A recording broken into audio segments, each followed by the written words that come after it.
Hello students. आज हम 8th class का चैप्टर नंबर 3 पार्ट 3 करने वाले हैं।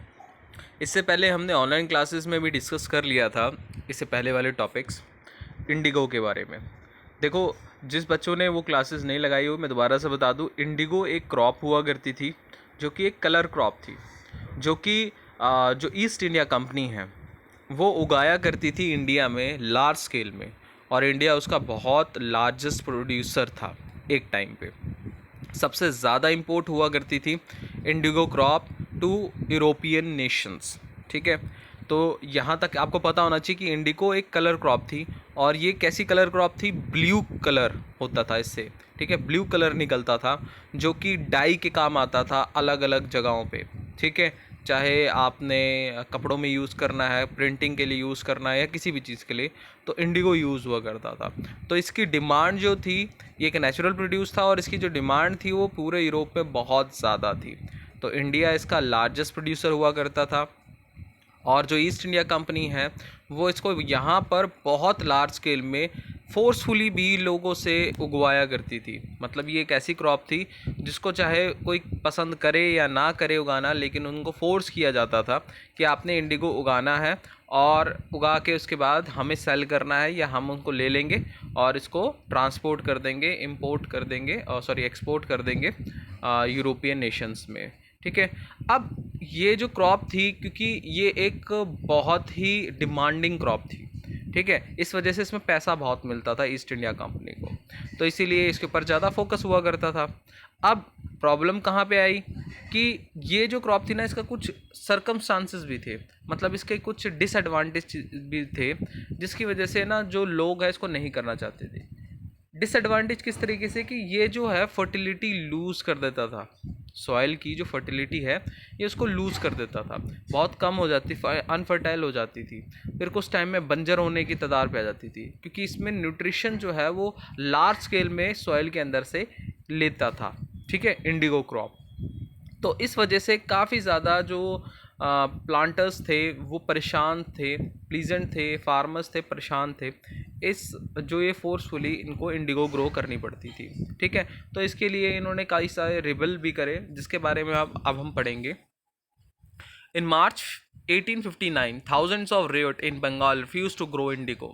As rebellion spread, Ryots refused to pay rent to the planters and attacked indigo factories armed with sword and spear, bows and arrows. Women turned to fight with pots, pans, and kitchen implements. Those who worked for the planters were socially boycotted, and the Gomthas, the agent of the planters, who came to collect the rent and were beaten up. Roids were they would no longer take advance to sow indigo or now built by the planter Lathias. The lathi willed strong men maintained by the planters.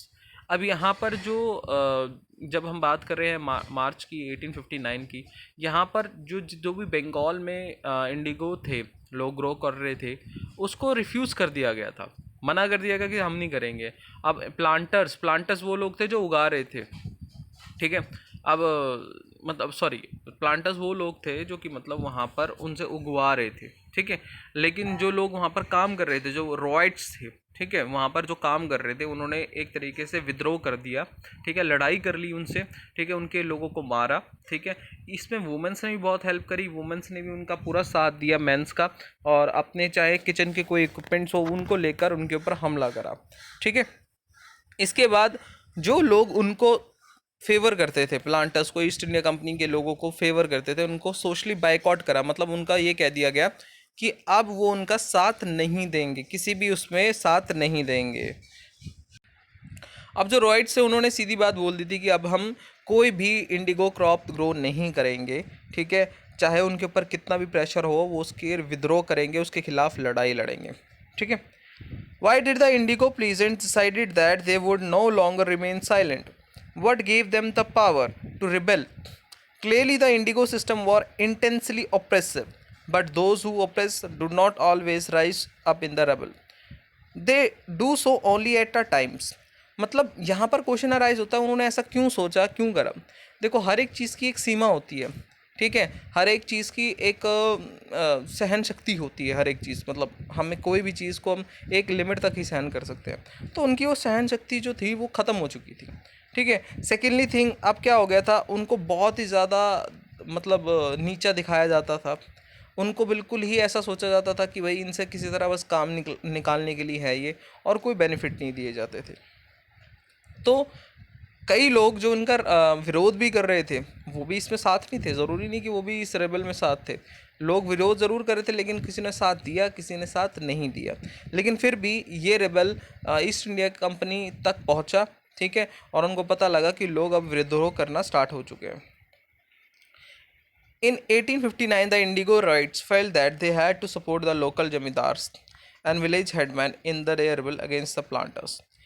अब planters, बेटा यहाँ पे बार बार planters आ रहा है। Planters वो लोग थे जो कि इंडिगो क्रॉप ग्रो करवा रहे थे। ठीक है। जो फोर्सफुली इंडिगो क्रॉप ग्रो करवा रहे थे। ठीक है। In many villages headman who had been forced to sign into indigo contract mobilized the indigo peasants and fought pitched battles with lathiyals. In other places, even the jamidar went around the village urging the roids to resist the planters. The Jamidar were unhappy with the increasing power of the planters and agree had been forced by the planter to give the land on long lease. अब यहाँ पर देखो, अब सिर्फ riots जो वहाँ field पे काम कर रहे थे उनकी बात नहीं है। अब यहाँ पर जमींदार भी आ चुके हैं।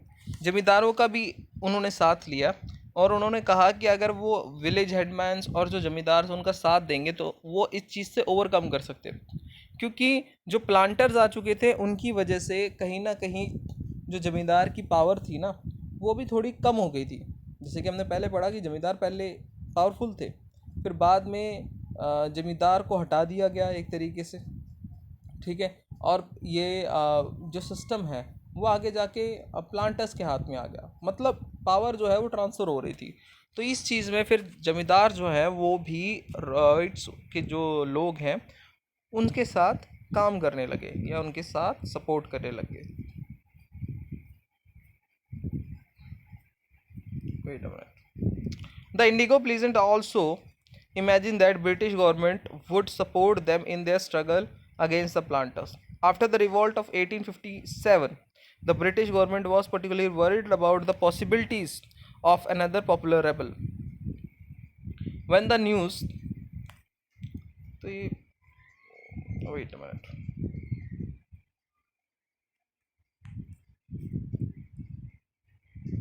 Okay.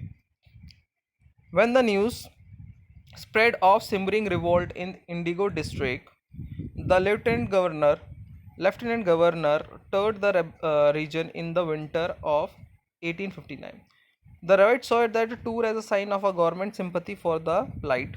When the Barasat, when in Barsat, the magistrate Ashley Eden issued a notice stating the Roids would not compel to accept Indigo contract. Word went around the Queen Victoria and had declared that Indigo need not to be sown.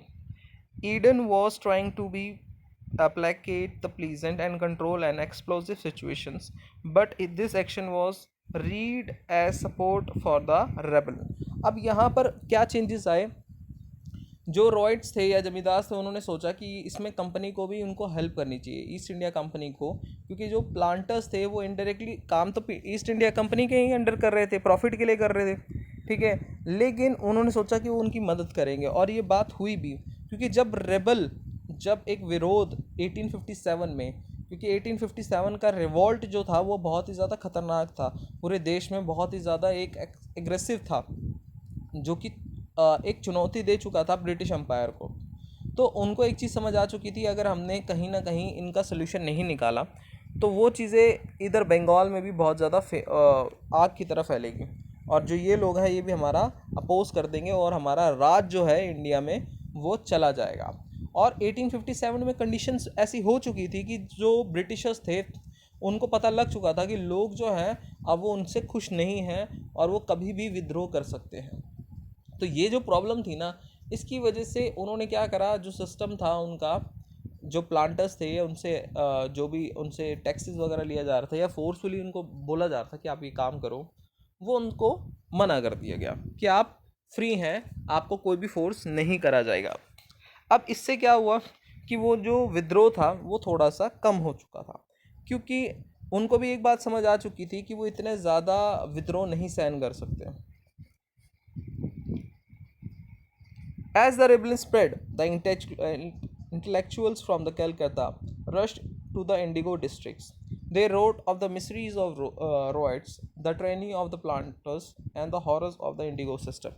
अब जब लोगों को तक ये कहानी पहुंची तो लोग जो हैं कलकत्ता से या और कई लगा जगहों से आ रहे थे वहाँ पर, और लोगों की कहानी सुन रहे थे, पूछ रहे थे कि उनके साथ कैसे हुआ, क्या इंडिगो सिस्टम था, क्या उनके साथ बुरी चीज़ें हुई, गलत चीज़ें हुई, प्लांटर्स ने उनके साथ क्या क्या गलत करा। Worried by the rebellion, the government brought in the military to protect the planters from the assault and set up the Indigo Commission to inquiry into the system of indigo production. The commission held by the planters guilty and criticized them for corrosive method used with the indigo cultivators. It declared that indigo production was not profitable for Rhodes. The commission was also asked the right to fulfill their existing contract and also told them they could refuse to the producing indigo in future.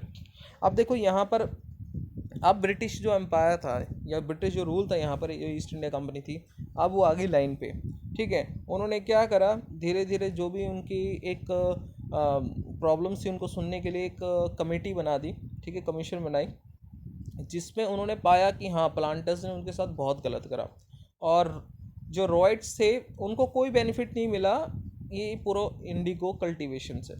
तो उन्होंने उनको एक चीज़ कह दी थी कि हाँ आप अब इन फ्यूचर आपकी मर्ज़ी है, आप ग्रो करना चाहते हो तो ग्रो कर सकते हो, नहीं करना चाहते तो कोई फोर्स नहीं कर सकता, ठीक है, आप चाहे उसको छोड़ दीजिए, कोई इशू नहीं है। तो यहाँ पर कहीं ना कहीं जो सुनवाई थी, जो रॉयट्स थे, जो बेचारे जो मेहनत कर रहे थे, जो खेतों में काम कर रहे थे लोग, उनकी सुनवाई हुई और एट द एंड उनको थोड़ा न्याय मिला। After the revolt, indigo production collapsed in Bengal, but the planters now shift to the operation to Bihar.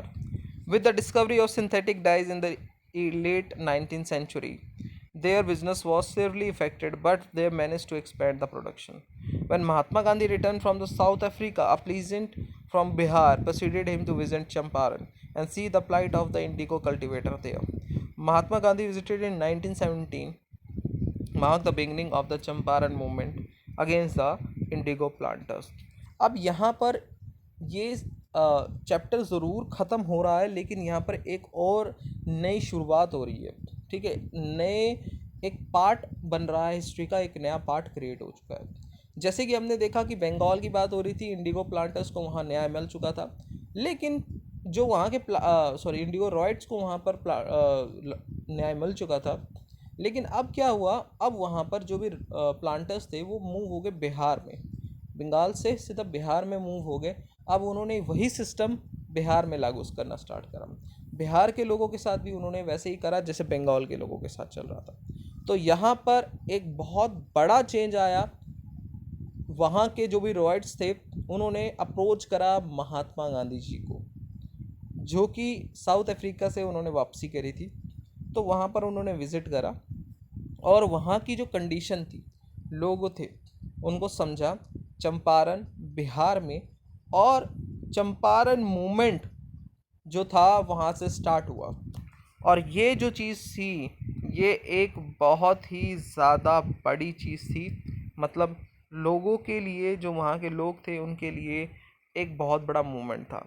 मतलब आप ये कह सकते हो कि अब महात्मा गांधी जी की एंट्री हो चुकी है हिस्ट्री में, और अब जो हमारा आज़ादी के लिए लड़ाई है वो और ही ज़्यादा इंटरेस्टिंग होने वाली थी।